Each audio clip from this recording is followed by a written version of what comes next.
धन्वंतरि दिवस के शुभ अवसर पर शासकीय अष्टांग आयुर्वेदिक कॉलेज एवं हॉस्पिटल के प्रोफेसर्स 2 अक्टर्स ने बड़ी श्रद्धा से धन्वंतरि भगवान का पूजन किया एवं अपने अपने विचार व्यक्त किए। जानिए आयुर्वेद के 2 अक्टर्स के विचार। स्टार्ट। जय धन्वंतरि। दोस्तों, आज धनतेरस है और आज हम अष्टांग आयुर्वेदिक कॉलेज में हैं, जहाँ पर बड़ी धूमधाम से धन्वंतरि पूजन किया गया। कुछ जानकारी हम यहाँ के पदाधिकारियों से लेते हैं। प्रिंसिपल साहब, सर बताएं धन्वंतरि पूजन का। जय धन्वंतरि। आज 7वां राष्ट्रीय आयुर्वेद दिवस संपूर्ण भारतवर्ष मना रहा है।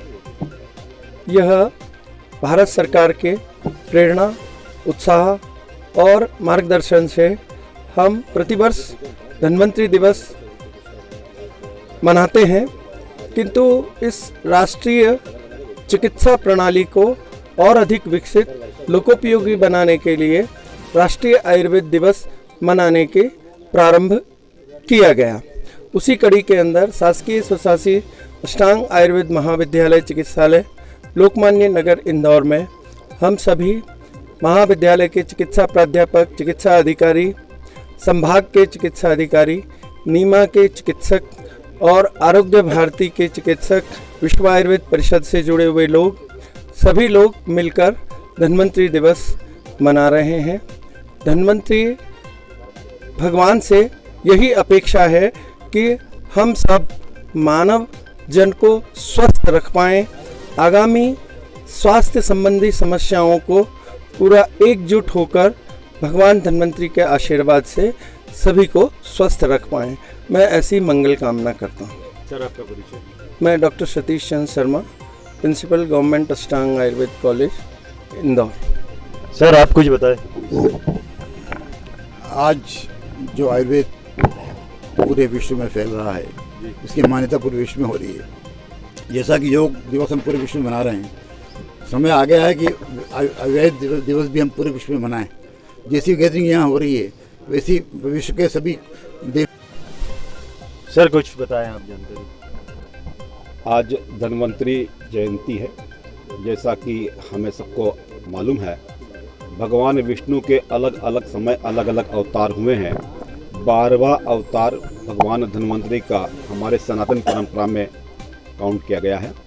और उसके अंतर्गत जब देव और दानव का युद्ध हुआ, समुद्र का मंथन हुआ, तो उस समुद्र मंथन के बाद भगवान धन्वंतरि अमृत कलश के साथ अवतरित हुए।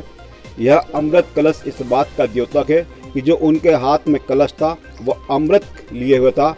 अमृत का अर्थ कोई अमृत ऐसा नहीं जिससे हम चिरंजीवी हो जाएं, हम दीर्घायु को प्राप्त कर ऐसी औषधियाँ, ऐसी दिनचर्या, ऐसी ऋतुचर्या, ऐसा शास्त्र उन्होंने इस पृथ्वी पर दिया है जिससे मानव अपने आप को दीर्घायु प्राप्त कर स्वस्थ रह सकता है। और इसके लिए हमारे ये देवता सिर्फ आयुर्वेद के या चिकित्सा जगत के नहीं, हर सनातन धर्म के अनुयायी को पूजना चाहिए। और हर व्यक्ति भगवान धन्वंतरि का पूजन कर इस आज के दिन यह संकल्प ले कि मैं किस तरह से इन शास्त्रों के सिद्धांत का पालन करते हुए स्वस्थ रह सकता हूं और स्वस्थ रह के अपने आप को स्वस्थ। हमारा एक सिद्धांत है कि पहले मैं स्वस्थ हूं, फिर मेरा परिवार स्वस्थ, मेरा ग्राम मोहल्ला जहां मैं रहता हूं वो स्वस्थ और राष्ट्र स्वस्थ। तो इस तरह से विश्व के राष्ट्र की स्वास्थ्य की मंगल कामना करने वाला यह दिवस पूरे विश्व के लिए मंगलकारी हो। इन्हीं शुभकामनाओं के साथ मैं अपने शब्दों को विराम देता हूँ। सर, आपका परिचय। मैं वैद्य लोकेश जोशी, आरोग्य भारती मालवा प्रांत कार्यकारी अध्यक्ष। Thank you sir. हाँ सर, आज के शुभ दिन पर धनतेरस कहलाती है और भगवान धन्वंतरि का अवतरण हुआ था। तो आज यहाँ धन्वंतरि पूजन में उपस्थित सभी संस्थाओं के पदाधिकारी, कॉलेज के प्राचार्य और जितने भी अध्यक्ष, सचिव और सदस्य आए हुए हैं, मैं उन सबका अभिनंदन करता हूँ और सबको धन्यवाद देता हूँ। धन्यवाद। आपका परिचय। मैं national integrated medical association branch अध्यक्ष डॉक्टर सुरेश ढोलवे। सर, आप कुछ बताएं। सर, मैं तो कहता हूँ, हम क्या थे, क्या हो गए और क्या होंगे अभी। समय रुकता नहीं, चलता है, रुकता नहीं कभी। तो हम क्या थे, क्या हो गए, क्या होंगे अभी। समय परिवर्तन हो रहा है उसके अनुसार आज आयुर्वेद सर्वोपरि होने जा रहा है। इसकी हमें बड़ी आशाएं थी। मुझे राधा कृष्ण पारासर जी जो यहाँ के प्राचार्य थे उस ज़माने में, हमने उनसे पढ़ा। उन्होंने एक बात कही थी, देखना डॉक्टर साहब, ये एक दिन बदलेगा, युग बदलेगा, हम बदलेंगे, युग सुधरेगा, हम सुधरेंगे। और निश्चित तौर से उनकी बातें आज बिल्कुल फलीभूत हो रही है कि ये हॉस्पिटल, ये जगह इतनी पावन, इतनी पवित्र हो गई है कि यहाँ सब कोई अब आना चाहता है। पहले कोई समय था कि हम पढ़ने वहाँ जाते थे, वहाँ पढ़ाने आते थे, अब समय बदल गया है, अब हम पढ़ने जाएंगे और उनको पढ़ाएंगे। बहुत बहुत धन्यवाद सर, आपका परिचय। धन्यवाद। डॉक्टर महाजन जी सर, बताएं आज। धन्वंतरी भगवान की जय। आज का दिवस जो है आयुर्वेद के उत्थान और उन्नयन के लिए बहुत ही महत्वपूर्ण है। आज हम भगवान धन्वंतरी, जो कि हमारे आयुर्वेद के जनक हैं, उनका हम पूजन अर्चन इस दिवस को कर रहे हैं। और हमारे सरकार ने, केंद्र सरकार ने भी आज के दिवस को राष्ट्रीय आयुर्वेद दिवस के रूप में घोषित किया है। इसलिए हम सबका दायित्व है कि हम आयुर्वेद के उन्नयन और उत्थान के लिए अधिक से अधिक आयुर्वेद को अपने दिनचर्या में लाएं, अपने ऋतुचर्या में लाएं एवं अधिक से अधिक आयुर्वेद की औषधियों का अपने स्वस्थ होने के लिए प्रयोग करें। और यही आयुर्वेद के प्रति सच्ची श्रद्धा होगी। जय आयुर्वेद। मैं डॉक्टर आर सोलंकी, विश्व आयुर्वेद परिषद जिला अध्यक्ष। आज धन्वंतरी दिवस और धनतेरस पर मैं भी आप सबसे ये अपील करना चाहूँगा कि हम प्रण लें कि हम सब भी आयुर्वेद को अपनाएंगे और अपने जीवन को धन्य बनाएंगे। मैं संदीप सोनी, इंदौर से। Thank you. ओम धन्वंतराय नमः। आज 7वां राष्ट्रीय आयुर्वेद दिवस पर मैं सभी को शुभकामनाएं देता हूं और आरोग्य रहने के लिए मैं कामना करता हूं। मानव का एक 4 रहता है, उनका चतुर्श्रेणी बोलते हैं, जैसा कि धर्म, अर्थ, काम, मोक्ष। ये 4 प्राप्ति के लिए आरोग्य या दीर्घ जीवन एकांत आवश्यक। तो आयुर्वेद के माध्यम से निश्चित रूप से एक मनुष्य को या व्यक्ति को दीर्घ जीवन मिल सकता है और निरोग रह के ये जो 4 वर्ग धर्म, अर्थ, काम, मोक्ष प्राप्ति करने के लिए सक्षम हो सकता है। अतः मैं सभी को ये प्रेरणा देना चाहता हूँ, आप आयुर्वेद को अपनाइए और निरोग रहिए। Thank you. आपका गुड नेम? मैं डॉक्टर S.K. दास अधिकारी, मैं काय चिकित्सा विभाग का विभागाध्यक्ष हूँ एवं अष्टांग आयुर्वेद महाविद्यालय परिसर में जो चिकित्सालय है उसमें मैं अधीक्षक के पद पर कार्यरत हूँ। Thank you. 74 से इस कॉलेज से जुड़ा हुआ हूँ। 72 से ये कॉलेज है और इस कॉलेज में आयुर्वेद में जितना उत्थान इन दिनों में हुआ है, ये एक अप्रत्याशित बात है कि जो सदियों से हम लोग, सैकड़ों सालों से हम लोग इंतजार कर रहे थे कि आयुर्वेद का उत्थान हो, और वो अब ईश्वर की कृपा से और शासन की तरफ से भी जो सुविधाएं मिल रही हैं, और शासन भी जिस चीज़ को आयुर्वेद को अब इतना महत्व दे रहा है, उसके लिए हम सब उसका धन्यवाद देते हैं। Thank you sir. सर कुछ आप बताएं। हमारे साथ डॉक्टर कनकने सर मौजूद है। सर बताएं। मैं डॉक्टर O.P. कनकने, मैं GPA अध्यक्ष हूँ। जय धन्वंतरी, जय आयुर्वेद। जैसा कि आज हमारे माननीय प्रधानमंत्री जी ने, उन्होंने देखा कि आयुर्वेद जो है स्वास्थ्य के लिए काफ़ी महत्वपूर्ण है और इसके लाभ लंबे समय तक रहते हैं।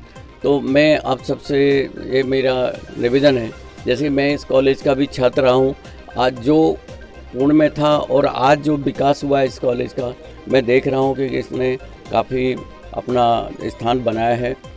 मैं आप सबसे निवेदन ये करना चाहूँगा कि हम सब एलोपैथ तो स्टार्टिंग में जो हम लेते हैं ठीक है, लेकिन यदि हमको अपने जड़ मूल से अपना बीमारी हटाना है तो हम आयुर्वेद अपनाएं। आज मतलब इंडिया नहीं, भारत ही नहीं, अपितु सारा विश्व आयुर्वेद को अपना रहा है और स्वास्थ्य लाभ ले रहा है। जय धन्वंतरी, जय आयुर्वेद। आप इस कॉलेज के स्टूडेंट थे, तो पहले में और आज में क्या आप चेंजेस देख रहे हैं? मैं देख रहा हूँ कि आज यहाँ पर हमारे जो माननीय प्रिंसिपल जी हैं या हमारे अखिलेश भार्गव जी हैं, इन्होंने और भी सभी जो साथी हैं, उन्होंने आज आयुर्वेद के बारे में काफ़ी प्रयास किए हैं। यहाँ तक कि उन्होंने कैंसर वगैरह के बारे में भी बहुत कुछ आगे बढ़ावा दिया है और आयुर्वेद के द्वारा कैंसर का भी उपचार कर रहे हैं। यहाँ पर ना कि सिर्फ इस उपचार में उन्होंने पंचकर्म और बहुत सारी जो विधियाँ अपना रहे हैं और जो यहाँ के पेशेंट हैं उनको काफ़ी स्वास्थ्य लाभ दे रहे हैं। मैं चाहता हूँ कि आप सब आयुर्वेद अपनाएं और अपना स्वास्थ्य लाभ लें। जय धन्वंतरी, जय आयुर्वेद। मैं डॉक्टर ओम प्रकाश कनकने, मैं प्रेसिडेंट GPA और NIMA इंदौर की मंगल कामनाएं। जैसा कि सभी ने बताया, विद्वान चिकित्सकों ने, कि आज का दिन का विशेष महत्व है कि हमारा आयुर्वेद में एक मूल परंपरा है, एक श्लोक या एक सिद्धांत है, स्वस्थस्य स्वास्थ्य रक्षणम आतुरस्य विकार प्रशमंच, अर्थात स्वस्थ व्यक्ति के स्वास्थ्य की रक्षा करना और आतुर रोगी के रोग को दूर करना। संपूर्ण चिकित्सा शास्त्र में सिर्फ आयुर्वेद में ही बताया गया है कि रोगी को स्वस्थ रखने के लिए क्या उपाय किया जाए। मध्य प्रदेश शासन, केंद्र शासन में पृथक आयुष मंत्रालय है। हम सभी लोगों का यह कर्तव्य होता है कि समय समय पर प्राप्त दिशा निर्देश के अनुरूप हम पीड़ित मानवता की सेवा करें और हर व्यक्ति को उसका स्वास्थ्य लाभ प्रदान करें। कम से कम उसकी व्याधि क्षमता उत्कृष्ट बनी रहे, यही उपाय हमारे शास्त्रों में प्राचीन समय से उल्लेखित है और हम सतत इसके लिए प्रयासरत हैं। डॉक्टर जगदीश पंचोली, संभागीय आयुष अधिकारी, इंदौर। कार्यक्रम या हुआ कुछ जानकारी बताएं। आज अष्टांग आयुर्वेद कॉलेज में धन्वंतरी जयंती पर और राष्ट्रीय आयुर्वेद दिवस के अवसर पर बड़ी धूमधाम से भगवान की पूजा की गई है और हम सबका यही उद्देश्य है। भारत सरकार, मध्य प्रदेश शासन लगातार इस प्रकार के कार्यक्रम आयोजित कर रहा है जिसमें आयुर्वेद को घर घर बढ़ावा दिया जाए। जैसा कि हमने देखा है कि मेडिकल की पढ़ाई जो हिंदी में हो रही है, इसके अलावा सभी मेडिकल कॉलेजों में धन्वंतरी वंदना हो रही है और घर घर पर हम ये मानते हैं कि धन्वंतरी पूजा होना चाहिए। हमारे आने वाली पीढ़ी को सनातन परंपरा के बारे में पता चलना चाहिए कि हमारी जो चिकित्सा परंपरा है वो कहाँ से उद्भव हुआ है। हर्ष का विषय ये है कि बच्चा ये जाने कि आयुर्वेद कितना विकसित था और आज भारत सरकार दोबारा चाहती है कि घर घर आयुर्वेद को पहुँचाया जाए। राष्ट्रीय आयुर्वेद दिवस की जो थीम है घर घर आयुर्वेद, हम कोशिश करेंगे और लोगों से अपील करते हैं कि हमारी जो भारतीय सभ्यता और चिकित्सा है विदेशों में बढ़ रही है, हम भी, हमारा कर्तव्य भी है कि हम अधिक से अधिक आयुर्वेद का प्रयोग करें और स्वस्थ रहें। धन्यवाद। Thank you sir. आपका परिचय? डॉक्टर अखिलेश भार्गव, अष्टांग आयुर्वेद कॉलेज, इंदौर। देशों में सारे विदेशी लोग भी इस आयुर्वेद के महत्व को समझें और समझ रहे हैं, हमसे ज़्यादा वो लोग समझ रहे हैं। और एक दिन आने वाला है कि जो मोदी जी के द्वारा मोदी के द्वारा जो ये किया गया आयुर्वेद के उत्थान की बात की जा रही है, वो विश्व में इसी तरह से आयुर्वेद पनपेगा, आयुर्वेद फैलेगा और आयुर्वेद की चिकित्सा आज 5000 वर्ष पुरानी चिकित्सा जो है आज भी उसी तरह काम कर रही है, जो कि आज एलोपैथिक चिकित्सा होती है पर शॉर्ट टाइम होती है, उसके बाद उसमें उसके नुकसान होना चालू हो जाता है। पर आयुर्वेद चिकित्सा में 5000 वर्ष की जो दवाइयाँ आती थी वो दवाइयाँ आज भी उपयोग में आ रही हैं और उनका उतना ही जो है शरीर के लिए अच्छा प्रयोग हो रहा है और शरीर स्वस्थ हो रहा है। तो मेरी ऐसी कामना है कि विश्व आयुर्वेद दिवस रूप में इसको हम मनाएंगे आगे पीछे। बहुत बहुत धन्यवाद सर। आपका परिचय? डॉक्टर महेश गुप्ता, NIMA का प्रदेश अध्यक्ष। सर कुछ आप बताएं। सभी को राष्ट्रीय आयुर्वेद दिवस के पवित्र पर्व की मंगल कामनाएं। जैसा कि सभी ने बताया,